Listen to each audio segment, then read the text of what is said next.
Hello everyone, welcome to my story time. So in today's video I'm going to be sharing with you guys why I decided to move to Poland, how it happened, and I'm also going to be sharing with you guys my first day in Poland.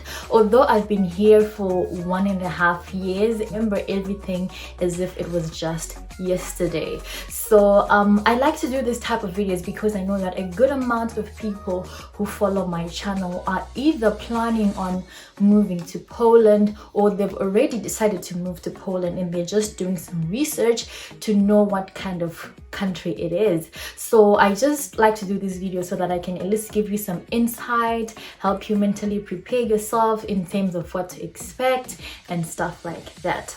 Since this is a story time, I just want to digress a little bit and say thank you for 500 subscribers. I know I do not thank you guys enough, but I do notice it and I do appreciate the support that you have been giving to my channel. So I just wanted to say thank you. And I know I don't say it a lot because most of the times I'm just like, people just want to see the clothes and go, or they just want to get the information and go. But since this is a story time, I just thought it was the perfect time to just take time and appreciate you guys and appreciate my community, everybody who shares when I post. It does not go unnoticed. And if you do watch my channels and you're not subscribed, please do subscribe. Or if you do watch this video and you enjoy it, please do subscribe because I do make videos like this quite often, so I know that you're going to like it here. The idea of this video came about because I think I am officially experiencing my quarter life crisis. I honestly feel like I'm at a stage where I feel like I'm too old not to have my stuff figured out. I'm too old to have things the way they are for me. And this stage has just come with a lot of reflection in terms of like, what decisions did I make in my life that have led me to this point that I am. And my move to Poland was a major one in that aspect.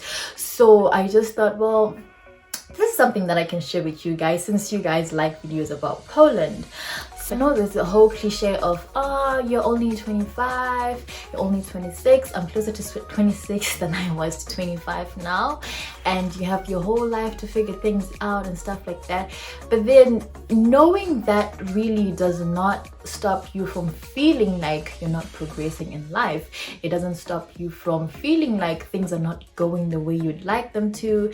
And it does not stop you from sometimes feeling like you're failing at this thing called life. Wow, that was a long introduction. But then you clicked on a story time. What do you expect?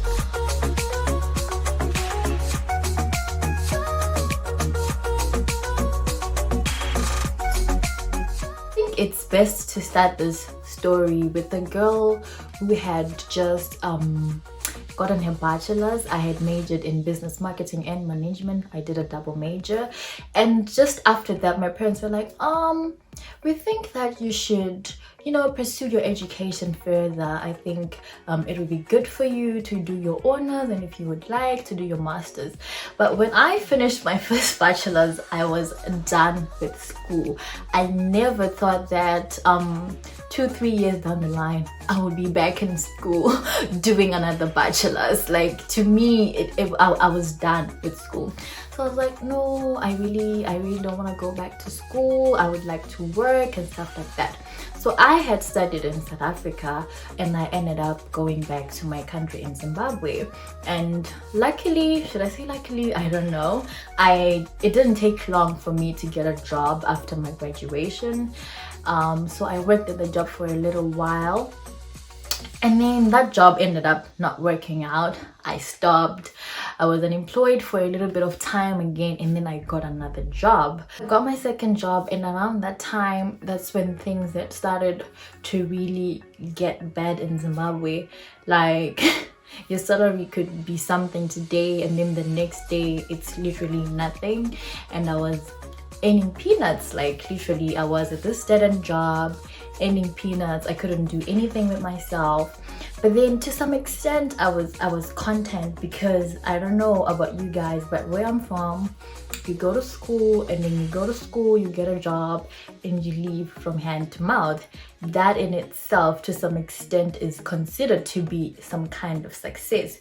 So in a way, I was kind of grateful to at least have a job that I could wake up and go to, because also, if you didn't know, like, the unemployment rate in Zimbabwe is wild. So in as much as this job was not doing so much for me, it was not leading me anywhere, I was kind of grateful for it. So yeah, but then I would always complain to my parents. I'm like, I feel like I'm not doing anything, yada yada yada yada. So my mom comes with this idea of coming to Poland, and I was like, Poland? I had never heard of the country. Honestly, I had never heard of the country. I'm like, there's a country called Poland in Europe, okay. So yeah, she's like, I think one of her friends, her son was applying to the same university that she suggested, and she was like, well, the fees are not really bad. I mean, compared to my first bachelor's, we literally had to pay for that through the nose. So they're like, yeah, the fees are not so bad, you could study nursing, it's a lucrative industry, whatnot. And I was like, hold up, nursing? No. So the moment that she said nursing, she lost me there, and I never considered it for like another 2 or 3 months, because I was like, there is no way I'm taking a turn into that industry. I just don't see myself in that industry. I don't think I'm built for it, and I also don't think that it's a job that I would enjoy and find fulfillment in. So when she was like, she told me that it's a nursing school. So I was like, I'm not even gonna look at it. Like, I'm not even gonna look into it, because it's, you know, it's something that I'm not interested. And then I left it for like 2 months, and then just continued to do my dead-end job, waking up, going to work, getting peanuts and stuff like that. And then she came back again. My mom is a relentless person, and she's like, well, you never came back to me with that nursing opportunity, whatnot. And I was like, I'm gonna look at it. Now at this point, things have really gone bad. Like, it was so bad. You know, things like just having normal power, like electricity, has become a luxury. Having running water has become a luxury. And I was like, no, I can't live like this. And you know, it was just so bad. And I was like, let me look at this thing. Even if I don't like it, I'm just gonna suck it up and I'll just do it. So I'm like, okay, fine, send me the links again. So she sent me the links, and then when I was on the university website, I go through the nursing, and like, my heart is just not into it, because you know when you don't like something. And I was like, I can't do it. And then my university, they don't have a lot of programs, and then they had business, which was not an option because I've already done business. And then they had tourism again. It wasn't my type of thing. And then I saw that they had a beauty science program, and I was like, okay, this is something I can do. I actually got excited when I discovered that they had a beauty science program, because I'm very passionate about all things beauty. Like, that's something that I would really enjoy. So I was so happy, and I was like, oh my gosh, and I was so excited. I didn't know there was anything called beauty science at university level. I knew like people did like makeup diplomas, massage, you know, that type of thing. I didn't know there was like a degree for beauty science. So I was really excited about it. So I think I even called my mom like when I still had the page up, and I was like, hi mom, I went to the site and I saw this, and I'm like, okay, I will agree to go to school if you let me study beauty science.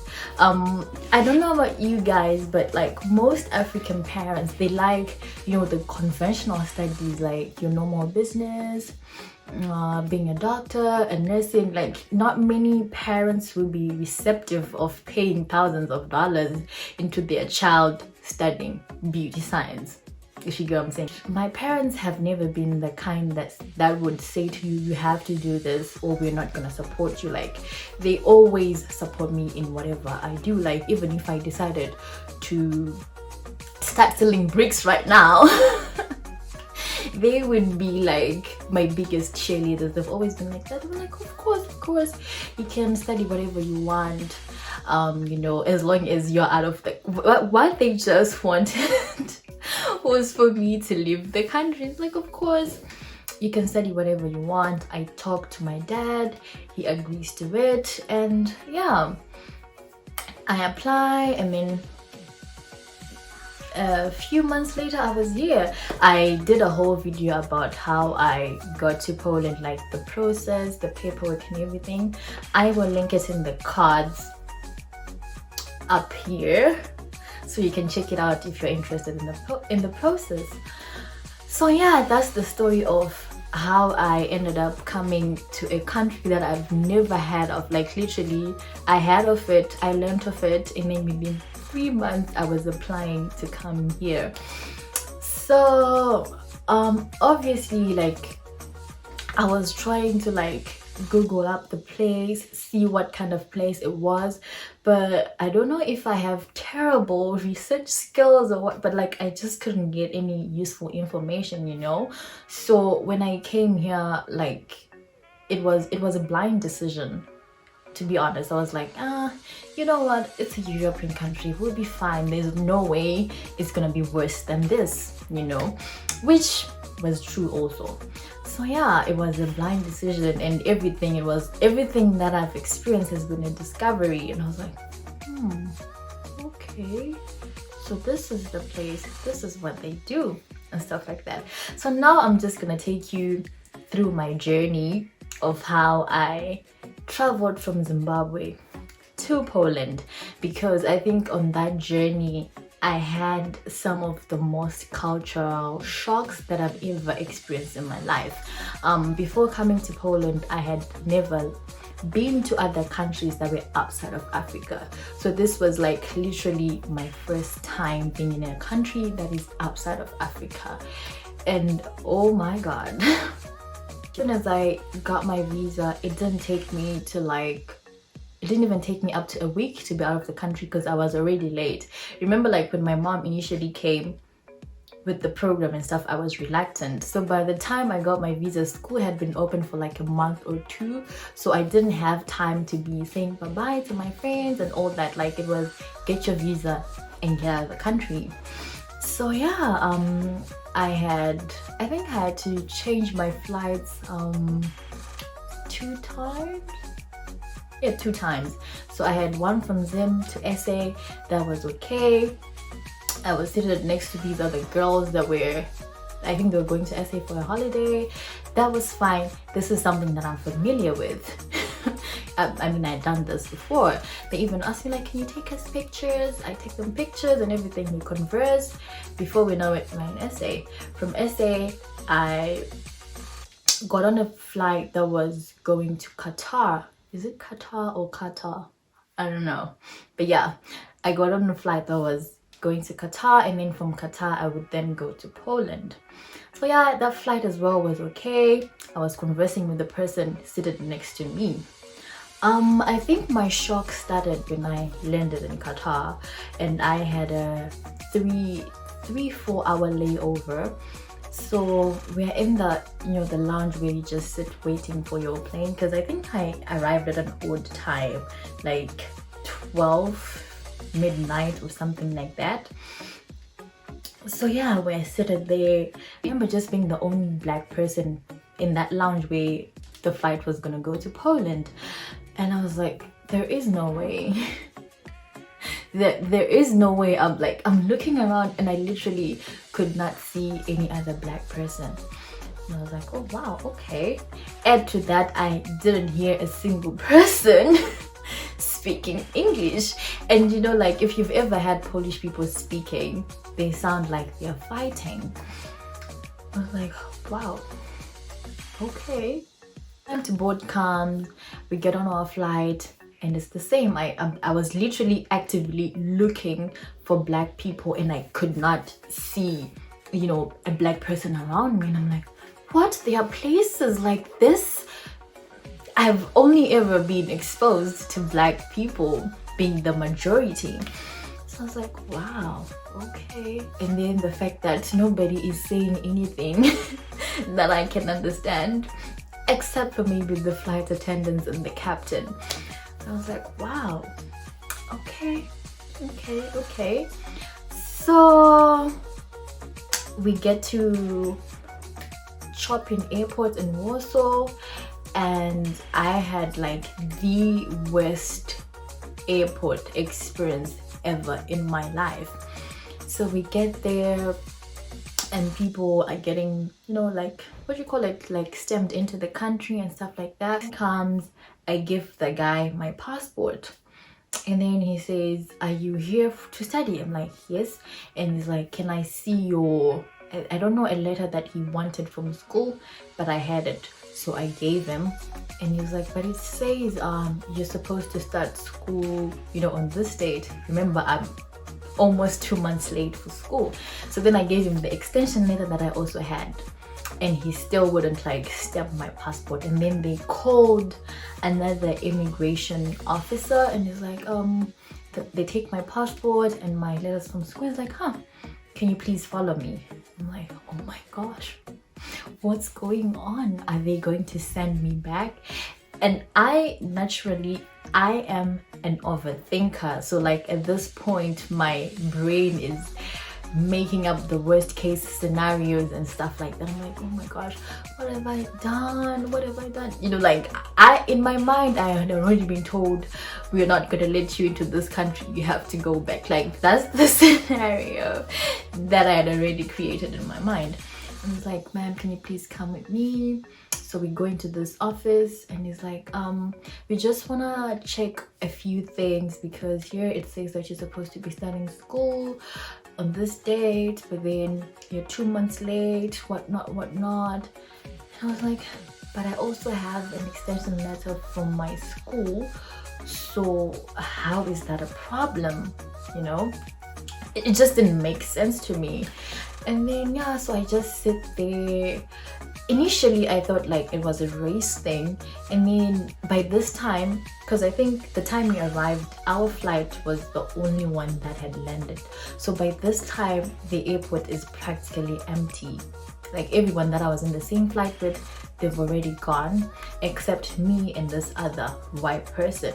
So I had thought like maybe it's a race thing, but I'm like, but why is also this girl, being bothered by these immigration people? I was like, I don't know. Even up until now, I don't know what it was about. So yeah, we sit there, and then another like immigration officers kept coming and changing, and then another one comes and is like, can you please go through your bag, like my hand luggage? I'm like, of course.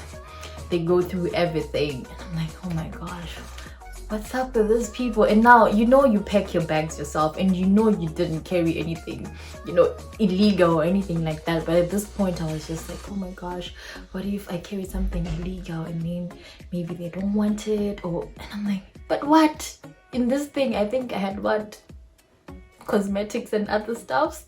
So yeah, my brain was just overworking. And then they check, they don't find anything, and then he's like, come with me. I'm like, okay, where are we going? And then we kept going downstairs. Like when you go underground, like when you're on maybe like the ground floor, and you go to the underground floor, and it felt like we went to like 3 underground floors. We get there, I think I went through like, those really heavy security doors. I think we went through like 4 of those, and then we get into this room. There were like other immigration officers, like 6 or 7 of them. I didn't even take my bags, you guys. I didn't even take my bags. They took them from me, and they're like, are these your bags? I'm like, yes they are. I'm like, now I'm trying to really think through everything that I packed, and now I'm also thinking, what if somebody maybe snuck something in my bag? Like, my mind was just going crazy. And I'm like, yeah, these are my bags. And they were like, you packed them yourself? And I was like, yes I did. I was so scared, you guys. I was so scared. And then they were like, could you please open them for us? I was like, okay. I opened my bags and they go through every little thing that I had packed in that bag. They didn't find anything. And they were like, okay. And then like, so I think they could tell that I was really scared, and then at the same time they were maybe trying to make me comfortable, because like now and then, like I had really carried a lot of warm stuff. So now and then they'll be like, oh, so you had that Poland is cold, and they'll be like laughing and kind of joking. But then I wouldn't laugh, because I'm like, you can't be joking with me when you're treating me like I'm a terrorist or something. And I was like, yeah, I had this feeling. It's like, yeah, you came prepared and stuff like that. I'm like, yeah. So they go through my stuff. I had 2 really big bags. They go through everything. They don't find whatever it is they were looking for, and they were like, okay, you can close them. And I'm like, that's it? They're like, yeah, that's it. I'm like, really? It's like, yeah, that's it, you can close them and go. I was like, okay. So I closed my bags, and one of the immigration officers is like, okay, I'll show you out, because I couldn't just go back. Like I told you, we went through like 4 or 5 security doors, like high security doors. I'm like, don't worry, I will take you back up. I'm like, okay, cool. And he was even like, no, don't worry, I'll push your bags for you. So now he's pushing my bags for me. I only have my hand luggage. And yeah, we went back to the immigration desk. I get my passport stamped, and it's like, you're free to go. I'm like, just like that? I was like, yeah. I was like, oh, okay. He even is like, where are you going? I'm like, I'm going to Lublin. He's like, oh, okay. You're not going to be able to get a train that goes to Lublin from here, so you have to go to the center, and then from the center you go to Lublin. I'm like, okay. And then he directs me where I could get the trains and stuff like that. Now they're being like, okay, they hadn't been really mean, but like he was being extra nice, I guess, because I don't know, they had treated me like a tourist and they didn't find whatever it is they were looking for, and now they kind of felt bad. I don't know, but now he was just being extra kind. And so I was like, yeah, all the best, and I hope that you like it here. I'm like, oh, thank you. So yeah, it's now me and my 2 big bags trying to get to the train. So we get there, and so there's this machine that you buy your tickets on. So the machine is there. I'm struggling to figure out how it works, because in my country you go to a counter, you buy your ticket, and you go wherever you're going. But then now I had to do it alone, and I'm just struggling. And then the gentleman that was behind me was like, oh, do you need help? He even spoke English. I'm like, yes, please. I was like, where do you want to go? I'm like, I'm trying to go to the center. I was like, oh, that's fine. I'm also going to the center, so we can, go together. So he buys my ticket, we wait for our train, and we go to the center. It wasn't even like, I don't think it was a long ride. So we go to the center, and it's like, are you here for work? I'm like, no, I'm here to study. I'm going to Lublin and stuff like that. And I was like, oh, okay, that's nice. And then we just start conversing, and it's like, what are you here to study? I tell them and stuff. And then yeah, so we get to the center, and he asks me like, do you know where to get your ticket? I'm like, I don't think I'm gonna know. I was like, no, don't worry, we'll figure it out together. So he takes me where to buy my ticket. I buy my ticket, and I was like, do you have connection? I'm like, no. I was like, you're probably gonna need a Polish line. This angel helped me get my Polish SIM card. And yeah, so ticket was like an hour or 2 away. And he's like, yeah, so your train is gonna leave in about 2 hours. You have time. Would you like to, I don't know, walk around and see what's... I'm like, with these bags? Have you seen how big my bags are? I'm like, oh no. And also there was the fact that I was afraid of being left by the train. I'm like, no. So yeah, he says, so your train is gonna be like about 2 hours away. We can just have breakfast and while up time. I'm like, oh, okay. So now I'm being a little bit skeptical, because where I'm from, people are kind, but they're not that kind. Now I'm thinking, oh my gosh, what if, I don't know, I get stolen? Like, I just couldn't think that this man was just being nice. It's like, but nonetheless, I agree. I'm like, oh, okay, we won't go far since you said you don't want to go far. So we go to the restaurant that was right inside the train station. So yeah, we just sit there, I have my breakfast, and we just chat up. And it's like, so why did you decide to come to Poland? By this time, this was like, I don't know, the 20th time somebody had asked me why I am coming to Poland. Like, I don't know what's up with Polish people in that question. They always, like, every immigration officer I met, it's like, so why did you decide to come to Poland? Why didn't, like, hello, you know?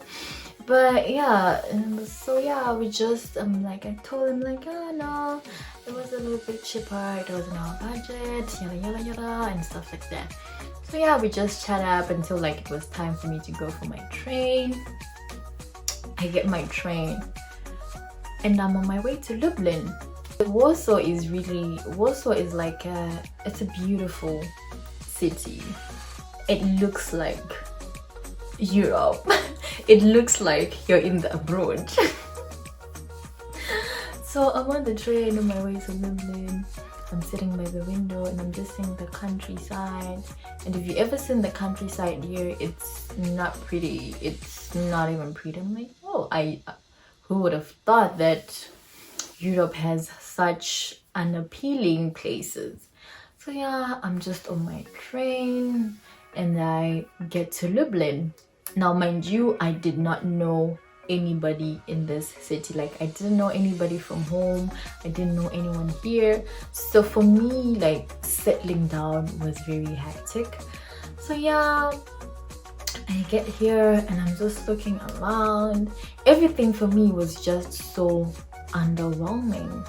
Because, you know, like, when you're told that this country is in Europe, you're thinking sky-rise buildings and all that. So I get there and I'm just like, this is it? This is all of it? You know, and that in the effect that now I have to be constantly glued to my phone. Like, if I want to talk to my taxi driver, I have to put it on Google Translate, explain to him where I'm going, otherwise he's gonna take me to the wrong place. Like, ever since I've gotten in this country, my phone has been my best friend because I can't function without Google Translate. I don't know if somebody say that Polish people know how to speak English, they just don't want to because they're not confident, which to me, it really doesn't make, it kind of doesn't make sense. So yeah, most of the times to navigate, I always use Google Translate. So yeah, I was like, wow, so this is going to be my life, you know? And I was like, oh, okay. I had to like navigate, get lost. At this point, I am now Ubering everywhere and spending so much money. You know, like, when I always think of the money that I spent on Ubers in my first week, it makes me upset. So yeah, I'm Ubering everywhere, trying to figure things out and settle down. Our class is very small. We are only, what, 4 students in our semester. So it's very small. Everyone is friendly towards each other. So once I went for my first class, everything instantly got better because now I had people who I could like ask, okay, so what do I do when I do this? And then I also had met another girl that we had learned at the same school. So yeah, once I started meeting people, it kind of became better because they'd been here for longer and they knew like their way around. So I could always ask like, hey, where do I get this? What should I do? And stuff like that. So for me, when I moved here, working in my first semester was never an option because I knew I had like 2 months of school to catch up on. So I was like, there is no way I'm gonna be able to balance that and a part-time job. So in my first semester, it wasn't a big deal, but I had planned that from my second semester going on, I needed to get a job. Did I get a job? Did I get a job? No. I realized, wow, okay, I might have screwed myself over, because this is not it. Like, trying to get a job in Lublin is a job on its own. Like, I can never stress this enough. Like, people always ask me like, oh, so would you advise someone to come to Poland? I'm like, yeah, come to Poland, just don't come to Lublin. Because that honestly has been my standpoint and point of view. And it's pretty unfortunate that I am here and I have kind of invested so much time, money in the program that I'm already doing. Because remember, when you come for your university, you pay for your first year. So in as much as I wanted to transfer, I was like, does it make sense at this point? Because after that year, I was like, you know what, I might as well just suck it up and finish. I'm not even gonna front, you guys. I really, this, so like, I appreciate it, because I mean, my life is so much better than when I was at home, in as much as it's not what I would have hoped for it to be. There is no denying that it's so much better.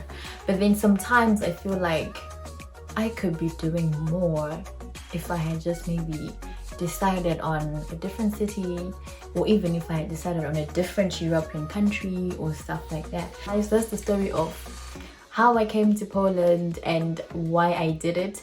Because when I came to Poland, I don't remember ever telling people. Everybody was shocked, like later on when I started maybe posting pictures and stuff, and people were like, where are you? Where are you? Like, I'm in Poland. Because when I came here, remember in my videos I'm always talking about the difference between my expectations and the reality.